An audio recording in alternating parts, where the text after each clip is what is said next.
Hello, I'm Lance Zimmerman with the CattleFax Closing Bell, brought to you by Zoetis.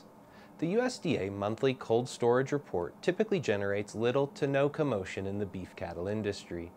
The reported monthly amount of boneless beef and beef cuts in freezers averages to around 20% of production over the last 20 years. Cold storage is typically more important for products in the pork and poultry segments, where further processing and seasonal cut demand lead to more frozen inventory. Beef is largely a fresh meat business at the grocery store level, but food service typically uses more frozen offerings. The largest segment of frozen beef is in the form of boneless beef trimmings used for ground beef formulations. CattleFax is projecting U.S. per capita net beef supplies to decline 2.5 pounds per person in 2014. More than half of the projected supply reduction will come from a 10% smaller 2014 U.S. cow and bull slaughter. That will likely place a renewed importance on beef in cold storage, particularly boneless beef.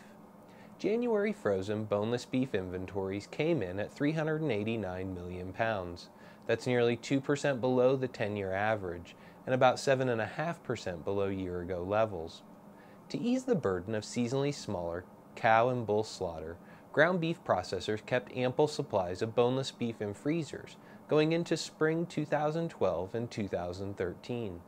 Frozen beef inventories are tighter compared to the last 2 years, and cow and bull slaughter over the next 2 months is expected to be 15% smaller than year-ago levels.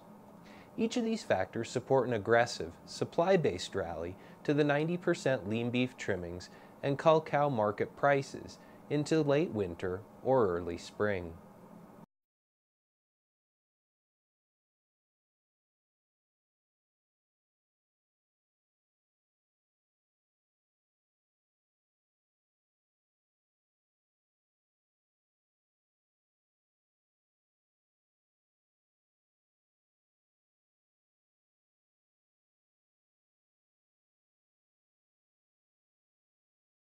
The fed cattle market was $4 to $5 higher for the week with moderate trade volumes.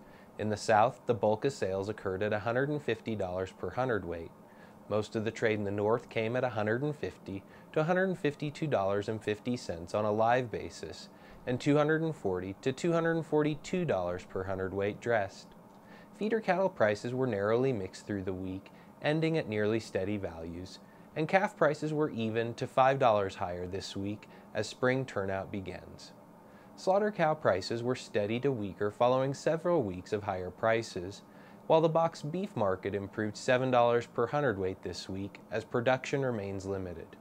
Asking prices from packers moved sharply higher by Friday as they attempted to regain lost margins due to higher fed cattle prices.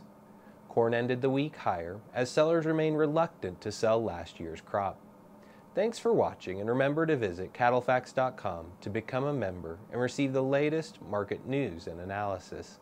The beef business has never been for the faint of heart. The pressures are real, the risks are high, but the opportunities have never been greater. So how do you sort through it all to decide which way to go? For more than 40 years, CattleFax has led the way. Become a member at www.cattlefax.com. We're the time-proven leader in research, analysis, and information, equipped with the industry's most powerful database. Our team is impartial, objective, our vision is global, and our focus is you. CattleFax, the deciding factor.